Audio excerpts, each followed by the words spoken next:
What is up everybody, I'm hoping you're all well, and it's now the last movie that I'm recording for today, and I'm very happy about that because my voice honestly feels like it's going.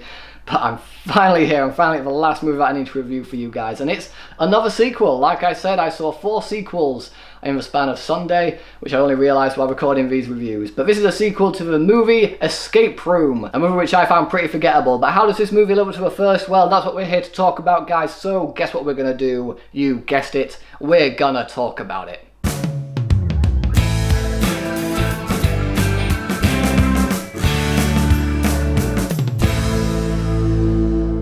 Escape Room, Tournament of Champions. So Escape Room, Tournament of Champions is a sequel to Escape Room and stars Taylor Russell and Ben Miller. Ben Miller? No, he plays Ben. What's his first name? Logan Miller, that's it. He plays Ben Miller and his name's Logan Miller.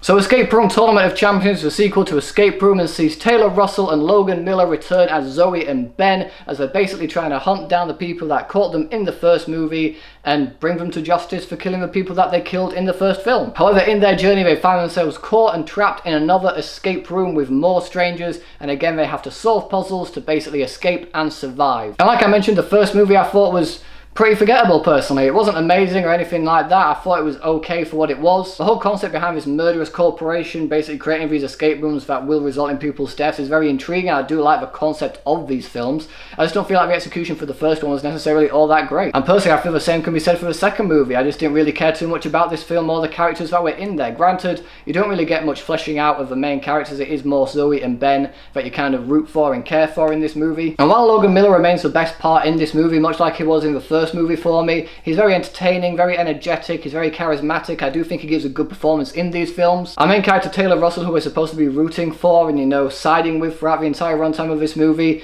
I found just as dull in this movie as she was in the first movie. Now don't get me wrong, in the more intense moments of this movie when she's genuinely acting terrified and she has to react to things that are happening, she does give a good performance there. But I feel like when the movie slows down and has the more emotional character fleshing out moments and beats in this film, I feel like her delivery is just a little wooden. I feel like her performance in this movie is slightly better than her performance in the first film, but I still feel like she is phoning it in a little bit. I don't really see why, because I do feel like she has that talent, and I do feel the chemistry between her and Logan is very good. I buy into their friendship, but some of her line delivery just felt a little flat for me, and I didn't find myself rooting for her character as much as I probably should be doing in the film like this. I don't feel like she's a strong enough protagonist to be rooting for to bring down this big, violent corporation. I don't feel that's necessarily fully down to her. I feel like it's also down to the writing for her character and possibly even the directing. The rest of the cast are all fine, I guess. No one really stands out as giving an Oscar-worthy performance or performance that's really worth mentioning or anything like that, other than Logan Miller, who I do generally think is great in this film. But of course the main reason you're going into a movie like this is to see the traps. I'm gonna sneeze.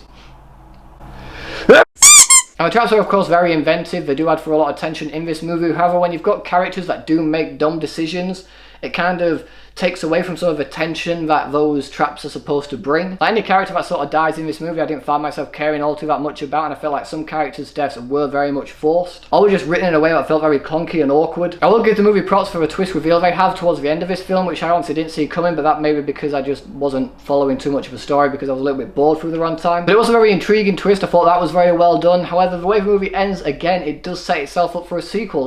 Much like the first movie set itself up for a sequel, this movie seems to be setting itself up for a third and possibly final chapter. After experiencing 2 movies in this franchise that I'm not too bothered about, I'm not all that bothered about going to see the third film. I mean, I will anyway, because, you know, they might actually improve on it, but for the most part, a lot of it just feels very convoluted, very forced, especially in the way that the twist happens. It just doesn't make much sense. Not the twist that I mentioned before, the main end twist, which leads into the possibility of a third film. Like, the way that that was portrayed felt very awkward and just didn't make much sense to me. Granted, we're made to think that this corporation is everywhere and watching their every move, but there are some moments in this movie, especially with that end reveal, the very end reveal for setting up the third movie, that just doesn't make sense to me. I don't feel like it was really necessary. It felt very messy. And just throws more questions rather than answering any questions. Granted, the third movie may answer those questions for me, but it left me scratching my head as thinking, well, how could they do this and how did they plan that? If you did enjoy the first Escape Room, you will more than likely enjoy this movie as well. It's very much exactly the follows the same basic beats. Your characters, or supporting characters anyway, are very disposable. They're purely there to be killed off in certain times. And while one of the twists were very intriguing, the one that we were setting up for the third movie I just felt was very clunky, very awkward. Logan Miller, like I said, gave her best performance in the movie, and I feel like Taylor Russell could definitely improve upon her performance. Hopefully she does that for the third film. I don't think she's a terrible actress. I do generally feel like it is possibly the writing or the directing or a combination of all three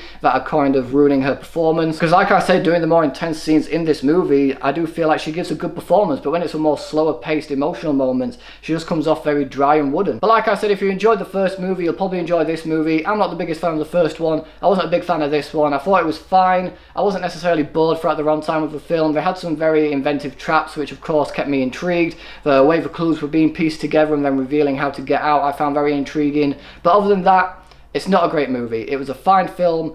I won't see it again, and so for all those reasons, I have to give Escape Room Tournament of Champions 2 stars.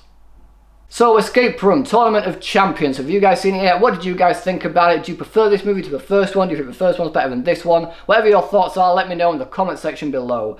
Thanks so much for watching, guys. If you like this video, please give it a thumbs up, share it with your friends, and see more videos just like this one, and subscribe to my channel for more. Thanks again for watching. You guys are awesome, and I will see you all in the next video.